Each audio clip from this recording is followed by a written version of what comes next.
Olá, sejam bem-vindas, sejam bem-vindos. Hoje a gente vai ter uma conversa sobre patrística, prazer em conhecer. Eu sou Pedro Luiz. Eu sou Alexandre Ferreira. Com o seu cachorrinho indefectível aí, hein, Ferreira? Sempre. É um menininho, né? É uma menininha. Uma menininha, perdão. Você falou, eu sou Pedro Luiz, ela falou, eu sou a Mel. Eu sou a Mel. Mel, nome oficial de cachorrinho também, né? Sim. Muito bem, pessoal, a gente vai falar de patrística. Demorou, né, Alexandre? 300 e lá vai pedrada pra falar de patrística? Não tava nem na fila e entrou. Entrou na fila das urgências. Por quê? Porque é importante. Falar de patrística é importante, e, sobretudo definir algumas coisas. Eu vejo que a turma anda lendo bastante Agostinho, né? E aí confunde São Tomás com patrística.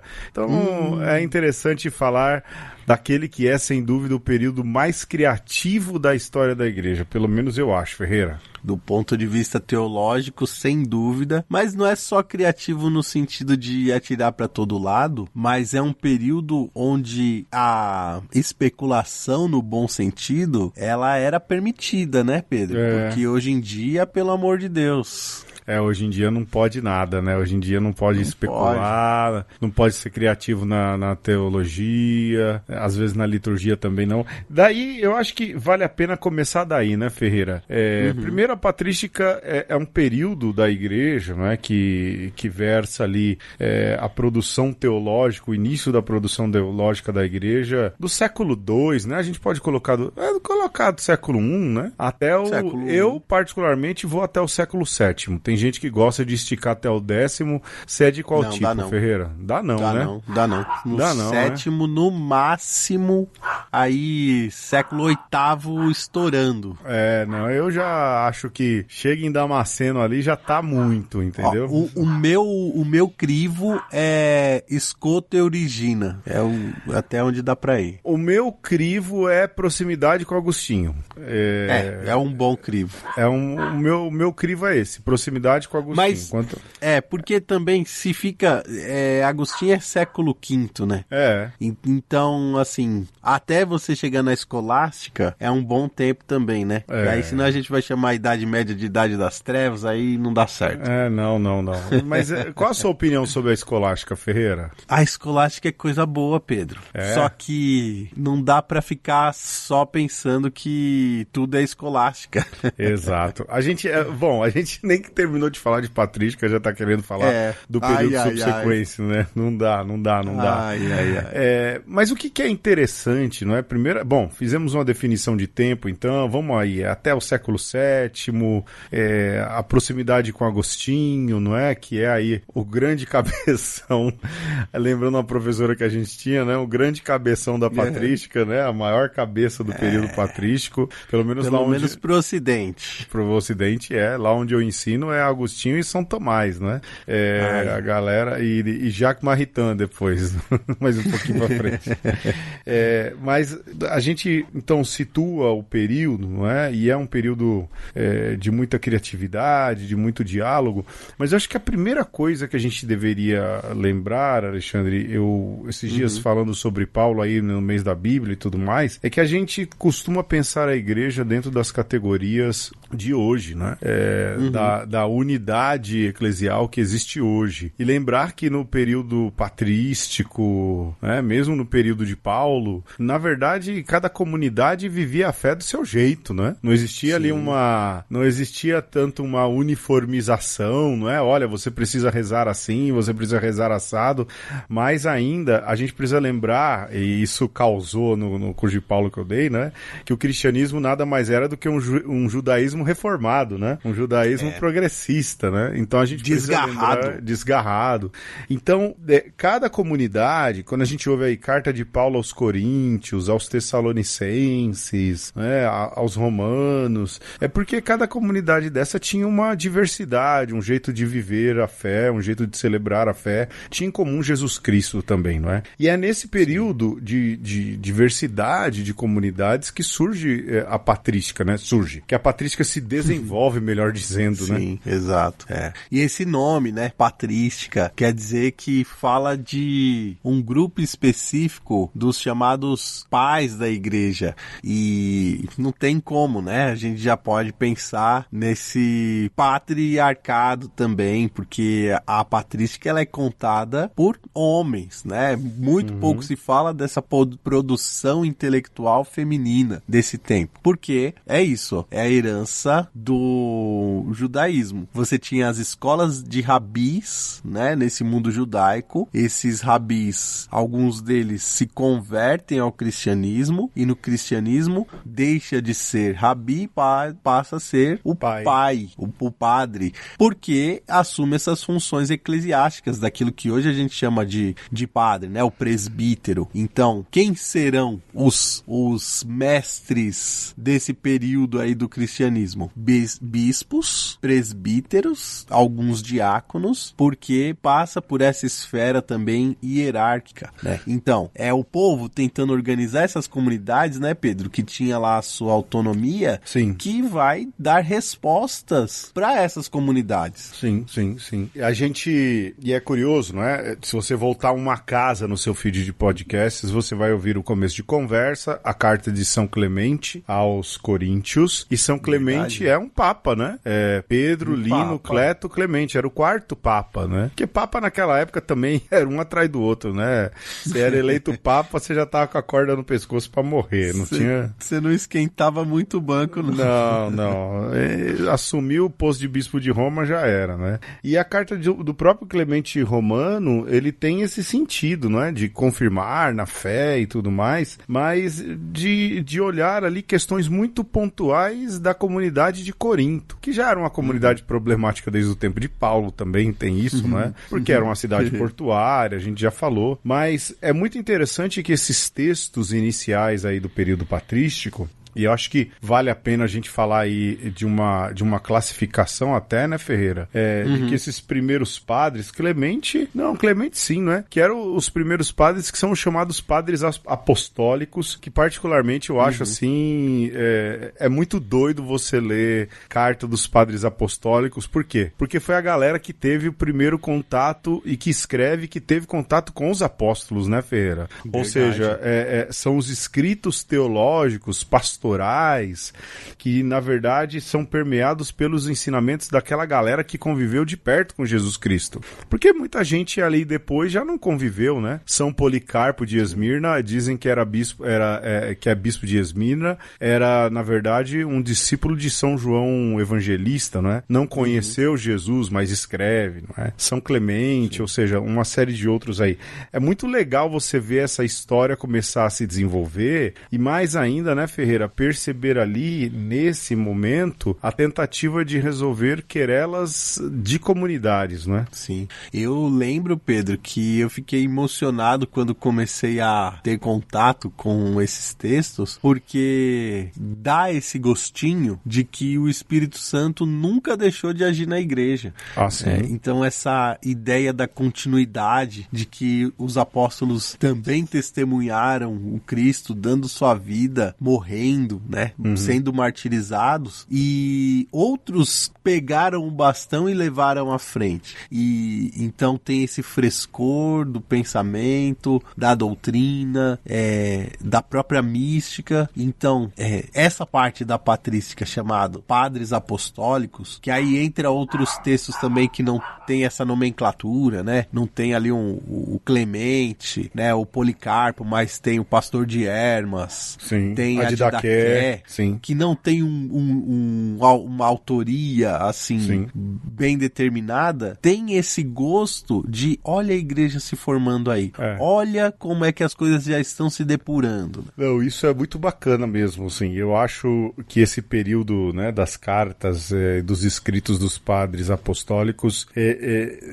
valem a pena ser lidos, justamente para a gente sentir esse gostinho, como disse o Alexandre, mas precisa ler ler depois que lê a Bíblia, né, também, né, Ferreira? Porque é fácil, pelo menos ler o Novo Testamento, né, gente? Porque tem muita gente lendo patrística aí, citando patrística, sem ler a Bíblia direito, né? E entender ali o movimento histórico. Porque também já é um segundo momento, né, Ferreira, de como é que se fala? De diálogo ali. É um segundo... Porque assim, a gente precisa situar as coisas, historicamente falando. Tem o fato Cristo, isso é real, né? O fato Jesus. Tem o ensinamento dos apóstolos, que já é um passo à frente. Tem a chegada de Paulo, que é um passo à frente. Tem a redação dos evangelhos, que é já um segundo estágio, porque já são memórias a respeito de Jesus, não é? Uma sedimentação. Uma sedimentação, talvez esse seja o melhor termo. E tem o período patrístico, que é o começo da depuração, né, Ferreira? Eu acho que é o começo ali sedimentou, e aí a coisa começa a depurar um pouco mais, não é? Olha, assim, outros problemas surgem e aí as pessoas precisam dar uma resposta, e que o evangelho não dá conta, não tem mais um apóstolo para consultar, para perguntar, né? Então, o que eu faço? E aí faz, lógico, movido pelo Espírito, mas na intuição de lideranças da igreja, né? Esse período inicial ali, particularmente enxergo assim, né? Você fica imaginando, né, Pedro, que essas comunidades estão vivendo a fé, e essas querelas que vão surgindo vão servindo para a igreja ir fundamentando a sua identidade, mas sobretudo para viver a sua fé, né? Então não tinha uma preocupação de uma formulação estrita, mas ao mesmo tempo, quando você tem um evangelho que vai sendo passado de uma geração para outra, as pessoas começam a pensar assim: olha, isso daqui já é confiável, já é o nosso chão, da onde a gente pisa. E isso também vai dar pé para você começar então a fazer esse diálogo, inclusive, com quem está fazendo a crítica, né? Sim. Então você já tem uma identidade, porque antes de você ter uma identidade, como é que você se defende do que você é? Então, para e passo, depois dessa era apostólica, daqueles que estão muito colados com os apóstolos, vem uma fase apologética, né?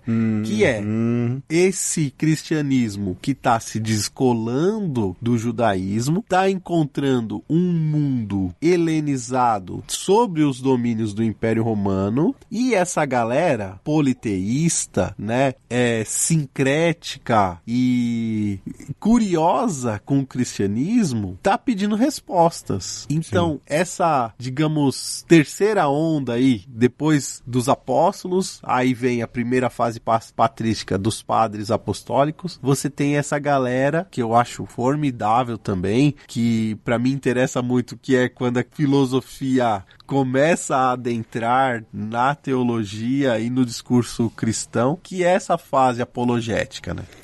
A apologética, e assim, ela é importante para esse período, e justamente porque ela precisa começar e é engraçado, né, Ferreira? É por causa da apologética que entra a filosofia, né, cara? Sim.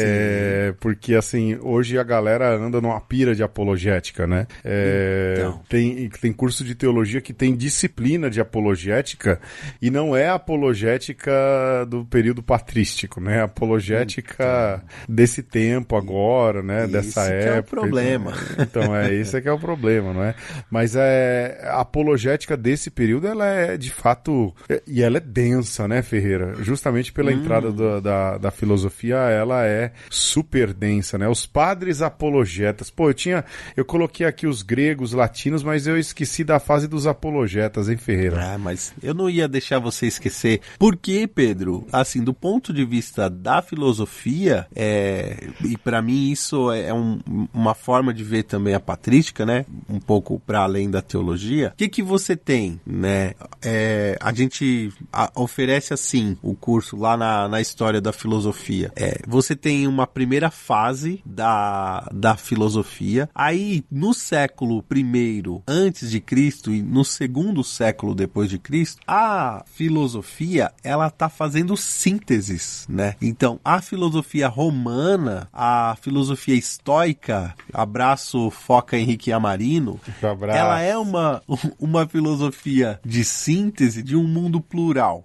Então, é com essa filosofia que a patrística tem que lidar. Tanto, Pedro, que aí, no curso de filosofia, a gente deixa a filosofia helenística de lado e passa a falar de filosofia patrística, dessa produção de pensamento da igreja que vai influenciar todo esse mundo romano, né? Então, você imagina que a igreja tá ali lutando para sobreviver, lutando para ser reconhecida e, num determinado momento, essa luta cessa. Tanto que a gente pode falar que existe um outro recorte que a gente pode falar, uma patrística pré-nicênica e depois uma patrística pós-nicênica. Bom, né? Vamos lá. Pré-nicênica, pré-concílio de Nicéia, pós-nicênica, pós esse período aí, né? Uhum. É interessante. Então, eu nunca, de fato, eu nunca havia pensado dessa maneira, porque, quer queira ou quer não, o concílio de Nicéia dá algumas bases assim. Você pode pensar assim, você não pode pensar assim, né? Tem isso também, né? E assim, até Nicéia, Pedro, os teólogos, eles querem ter a sua cabeça em cima do seu pescoço ainda. Sim. Então, eles são polidos com esse mundo helênico, entendeu? Com o Império Romano. Às vezes são desbocados, despeitados, porque é uma postura de que, poxa, tem o meu irmão tá morrendo ali e eu vou me furtar de falar a verdade. Então, existem certas preocupações, né? Na hora que a igreja se sedimenta, aí a conversa muda. Porque as preocupações mudam. Sim. Isso é fato, não é? Porque aí começa a entrar o fato, né? Se você pensar diferente, você é herege, você vira anato, você pode morrer, entram interesses aí, né? Tipo, o evangelho de domingo, né? Pra cavar não tenho força, de mendigar tenho vergonha, né? Então. Ou seja, entra uma série de outros problemas aí. Isso é fato, né? Não havia pensado nesse sentido, não é? Tanto nessa, que aí nessa realidade dada aí, né? Que cerca, né? De fato. Aí a partir daí que você vai olhar pra trás, inclusive, e vai falar, opa, mas peraí, esse cara que você tá baseando seu pensamento é um herege. Até ontem servia, Pedro. Sim. Mas a partir de agora, você tem que delimitar, tem que falar, não, esse herege, esse não é, esse você pode seguir, esse não pode, porque agora a gente tá jogando dentro de casa, né? A gente não é mais visitante, a gente é o dono do campo e o dono da bola. Boa. Quer ver um caso interessante desse período? É Orígenes, né, Ferreira? Nossa! Que é um gênio desse tempo, mas que acaba não entrando ali como um pai, um santo, alguma coisa, porque de acordo com as próprias interpretações se mutilou, né? Isso é lenda, né? É lenda? Você sabe que isso é intriga da oposição, né?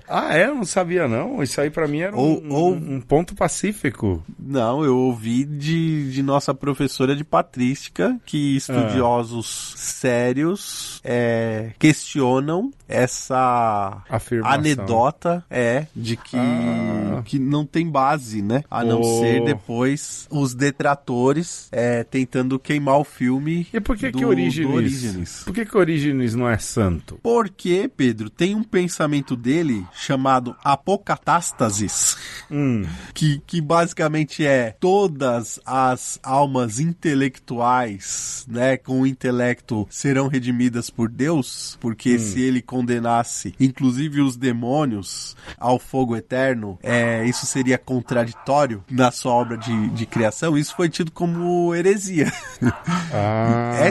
Esse é o pensamento mais complicado dele, né? Sim. E aí o pessoal vai pegar os pormenores ali pra dizer que o pensamento de Orígenes não era são. Pô, mas Orígenes era gênio, pô. Sabia, manjava muito, né? Enfim. Eu sou fã.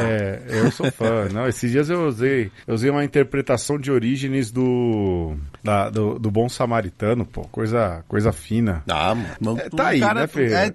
É difícil. Você pode chamar de herege, mas é difícil você bater no pensamento do cara. Não, o cara assim, organizava bem as coisas. O Agostinho é fera e tal, né? Tem outros outros também, os próprios capadócios lá, né, o Gregório, né, Nazianzeno, Gregório de Nisa, beleza, mas Orígenes, cara, assim, e aí, Pedro, talvez a gente pode falar também um pouco dessa coisa das escolas ali, né, sobretudo Orígenes está ligado à escola de Alexandria, e ele é um dos grandes que vão desenvolver o método alegórico, né, de leitura alegórica da Bíblia. Mas não é assim, né, como um tempo atrás surgiu o meme das 5 pedrinhas, que fala que as 5 pedrinhas que o Davi jogou no Golias era poderoso, Deus forte, Deus imortal, Rei da glória e Príncipe da paz.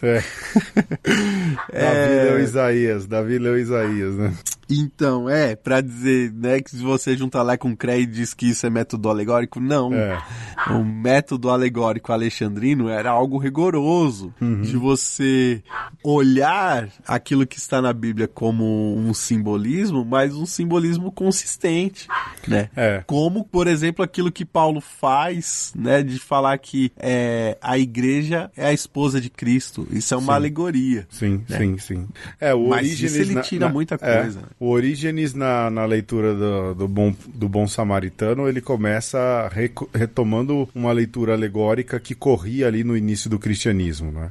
Lógico, para depois fazer a interpretação dele e tudo mais. Ferreira, eu acho que é importante, já que você falou dos apologetas aí, né? E a apologia hoje é a disciplina favorita da galera que quer seguir a ortodoxia, lembrar que esse período talvez seja o maior período de inculturação de fé que existiu na igreja, né? Porque essa turma não gosta de inculturação, né? Ah, não, inculturação é heresia, você vai misturar coisas na fé cristã, naquilo que é a fé da igreja, mas como eu disse, não houve período mais criativo, mas também não houve período mais inculturado da igreja que não tenha sido o período patrístico, né? Era um tempo de inculturação também, porque, por exemplo, a adição da filosofia grega, né? De toda a cultura helênica dentro dentro do pensamento cristão, é pura inculturação. As festas, não é?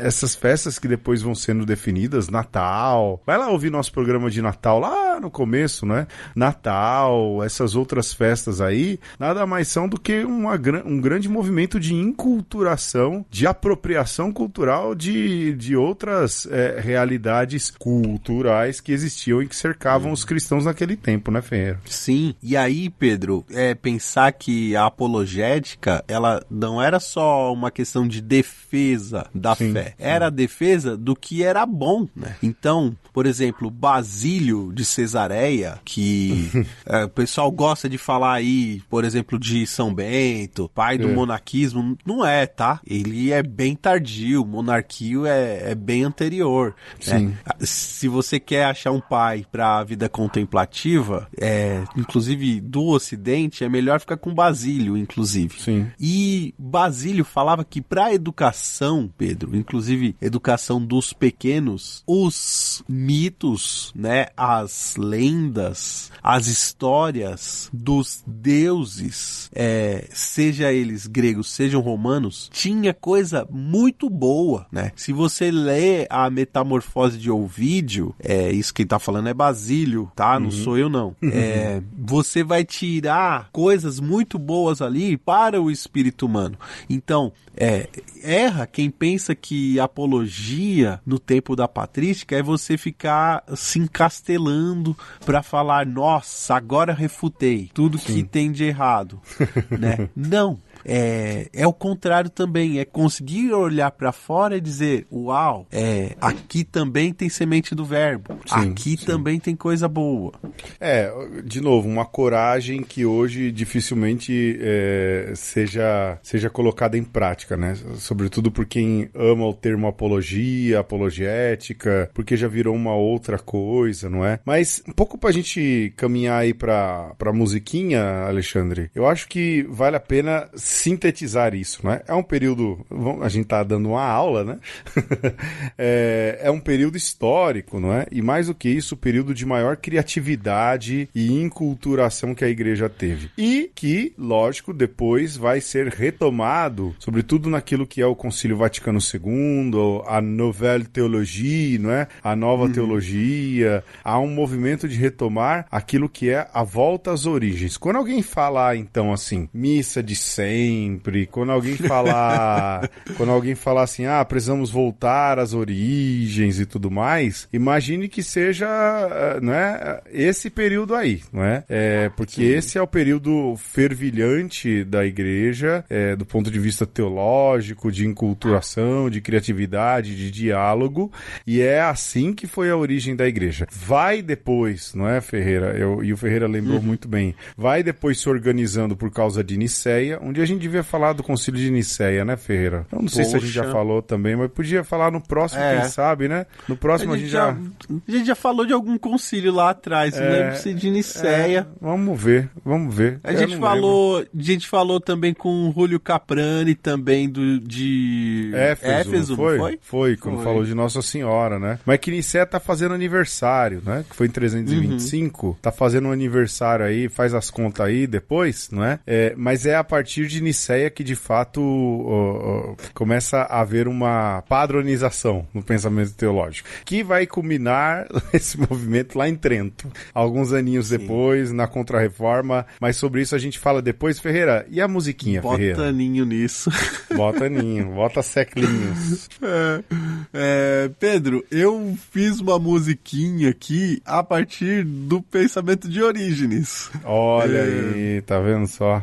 Eu já fui dando sinais ali, porque tem um dos textos de Orígenes aí, se não a sua obra-prima, talvez a mais bem aceita, né, desse herege. Amado herege, inescapável herege, né? É padre da patrística, tá, Pedro? Independente de ser canônico ou não, não tem como escapar. Você estuda, não tem como. Tem até livro pela Paulus. Tem, poxa, como não, né? Inclusive, vale a pena a gente lembrar sempre o que a gente tem em termos de edição, a melhor obra sobre patrística que a gente tem no Brasil é a coleção patrística da Paulus. Um tesouro, viu? Então, rigor acadêmico, vastíssima, tem muita coisa ali, se não tudo, de Agostinho. Puxa, é fantástico, né? Assim, não tem como não dar a mão à palmatória para os paulinos nesse sentido. Foi uma ideia do padre, sabe de quem, Ferreira? Que você gosta pra caramba? Manuel Quinta.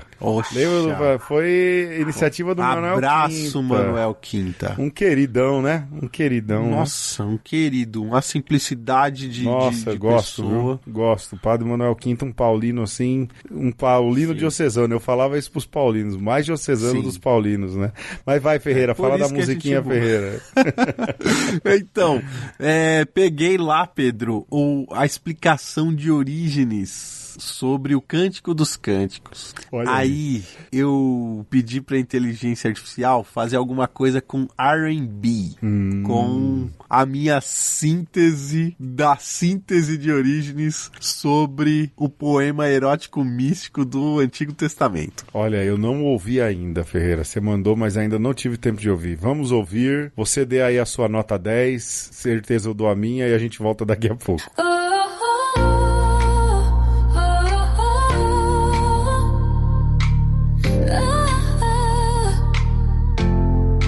Corpo e alma se fundem, sem testemunhas do rito.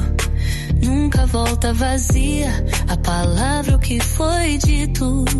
Teus aromas não mentem, fortes como velhos vinhos.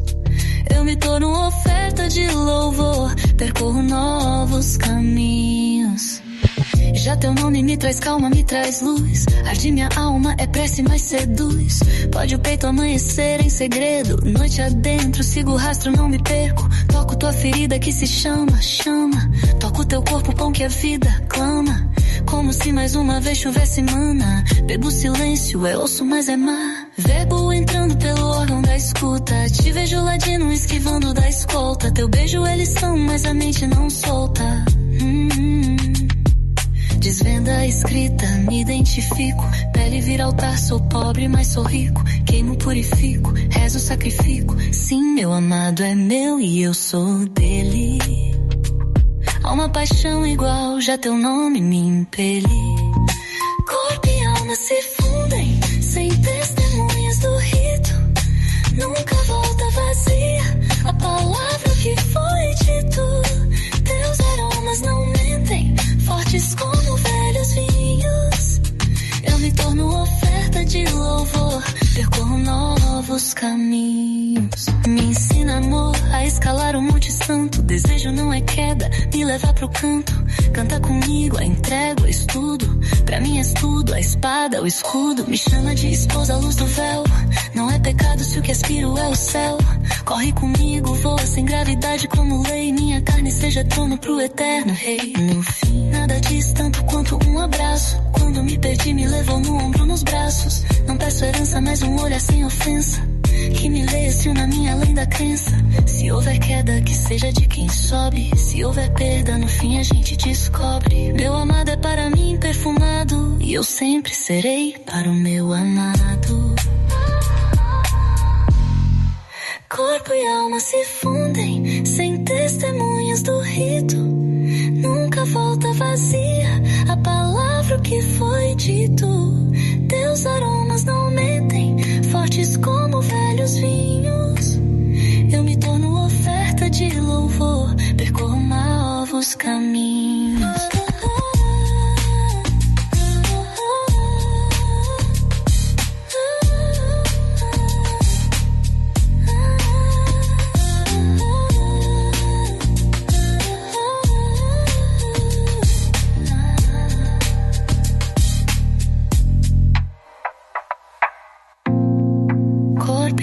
Se fundem, sem testemunhas do rito. Nunca volta vazia a palavra que foi dito.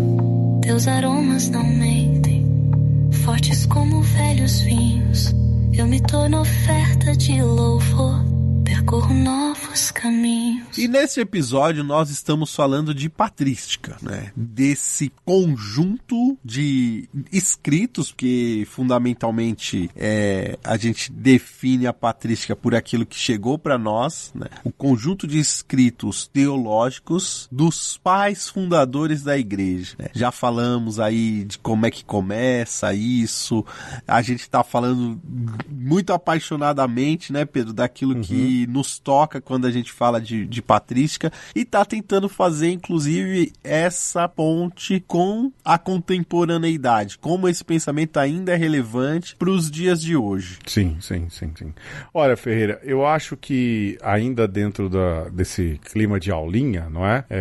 Sem desmerecer, mas eu lembro que a gente tem aí algumas divisões importantes, não é? A primeira delas é aquela divisão por idioma, né? Você tem ali os chamados padres latinos, por exemplo, Agostinho é um exemplo, não é? Sim.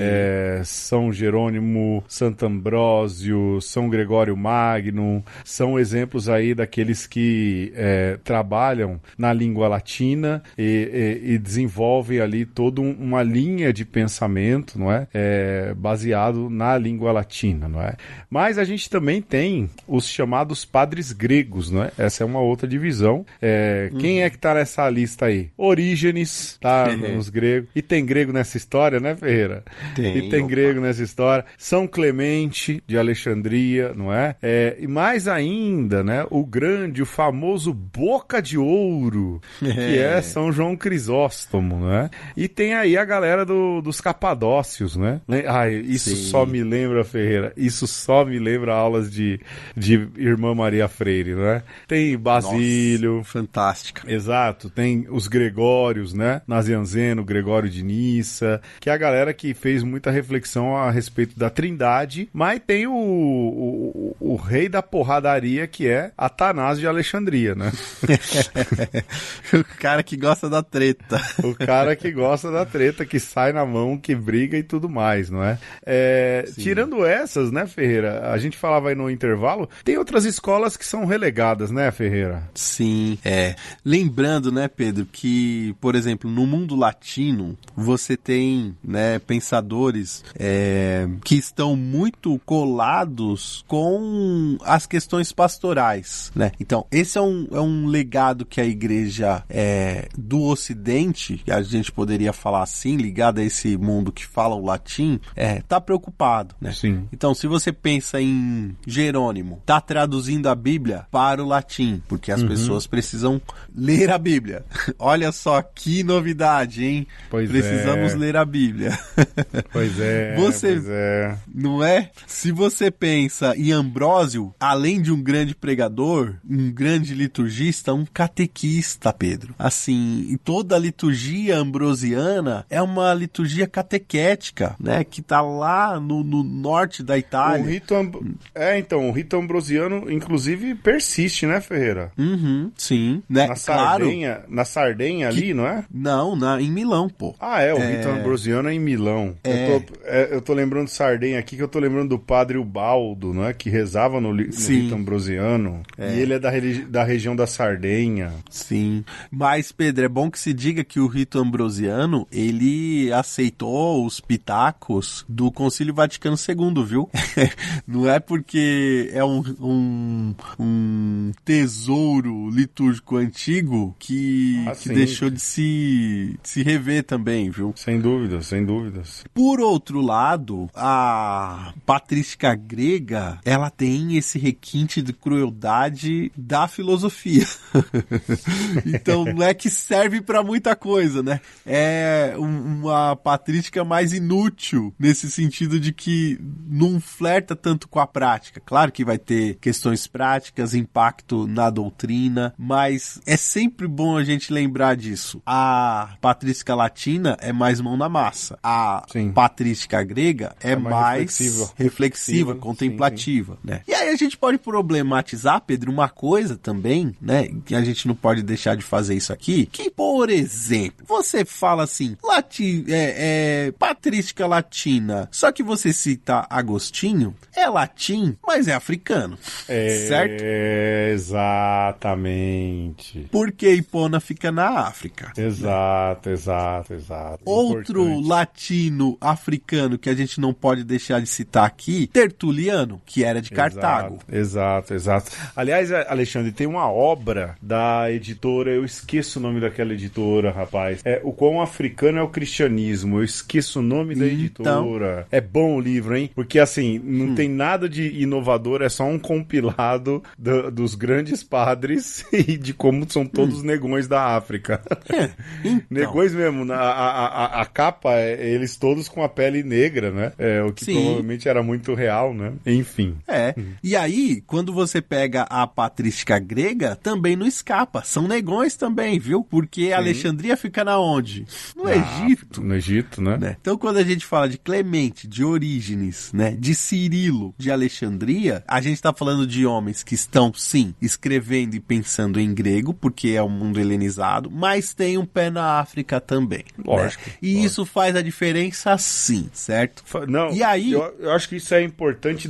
A editora é Recriar, lembrei. Quão africano é o cristianismo? Pode procurar aí, gente, vale a pena. Desculpa aí, Ferreira. E eu tô fazendo essa digressão aqui, né? Falando aí dos latino-africanos e dos grego-africanos, porque a gente tem uma patrística mais africana ainda, né? Que foi feita e que a gente consegue encontrar ainda esses escritos, muito pouco traduzido, né? E aí, Paulo, se você nos escuta, fica aqui o puxão de orelha. A gente tem toda a patrística copta, Pedro, né? Então, o copta era a língua egípcia que era a língua do dia a dia lá, né? Então, quando a gente pensa no egípcio antigo, a gente pensa lá nos hieroglifos, né? Mas nem só de hieroglifo vive o pensamento pensamento egípcio, né? Do dia a dia era usado o copta, né? Com escrita fonética e tudo mais, né? Porque quem é que vai pensar abstratamente com hieroglifo? Sai pra lá, né? E aí a gente pode lembrar, por exemplo, Pacômio, certo? Que também era um grande contemplativo que ajudou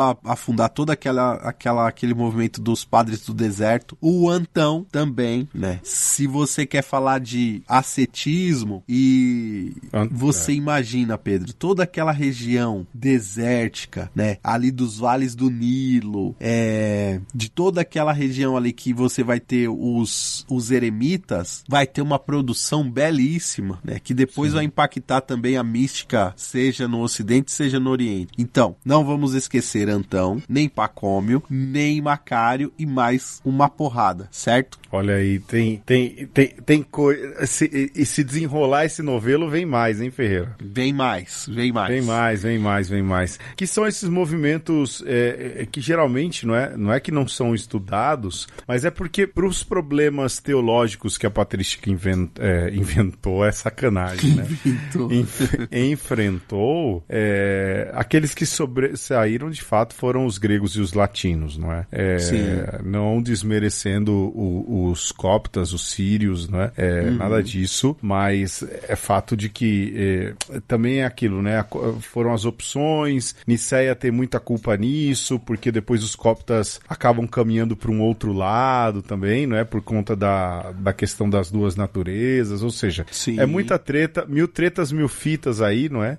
Mas de fato não pode se deixar de esquecer de se mencionar aí essas outras escolas patrísticas, né, Ferreira? E tem essa fronteira linguística também, e eu acho, Pedro, que é importante a gente citar também, assim, né, muito, de uma maneira muito veemente, a patrística síria, né, e eu gosto muito, por exemplo, do texto do Efrem, sírio, Santo Efrem, que inclusive a gente tem inclusive tá na litania, né? Santo Efrem tá, né? Sim. E na liturgia das horas também, né? Também. Pensei que você ia citar que quando a gente reza lá o ofício das leituras, tem texto de Santo Efrem, mas ele tem um texto chamado A Caverna dos Tesouros, que eu acho muito legal, que é todo uma história mesmo, né? Uma narrativa que tenta juntar ali, fazer um bem bolado com os textos do Antigo e do Novo Testamento para dizer que tudo estava feito por Deus e preparado por Deus e tal. Mas, Pedro, a patrística síria, né, e o movimento cristão, sobretudo dos mosteiros sírios, Pedro, eles vão guardar o Aristóteles, né? Quando o Ocidente esquecer o Aristóteles, são os mosteiros sírios que vão legar esse pensamento para os árabes, né? E os árabes, né? As universidades árabes vão aprender com os cristãos, porque ali quando o islamismo surge, século VIII, não é que houve uma erradicação do cristianismo, havia uma convivência, inclusive existia uma proteção dos mosteiros, né? Sírios, na região da Síria e depois na região da Arábia. Pedro, o Aristóteles, ele vai ser traduzido para o árabe. Depois dessa tradução árabe é que o Aristóteles volta para o Ocidente lá no século XIII, né? E ele é redescoberto. Então tem que fazer toda essa volta, esse percurso. E é importante a gente lembrar que essas escolas ligadas ao Oriente Médio, que depois de alguma maneira são nubladas por esse ambiente islâmico, tem uma contribuição e um desenvolvimento do pensamento cristão que está para ser descoberto pelo Ocidente ainda, porque a gente continua ignorando, né? E eu acho que isso eu queria dizer.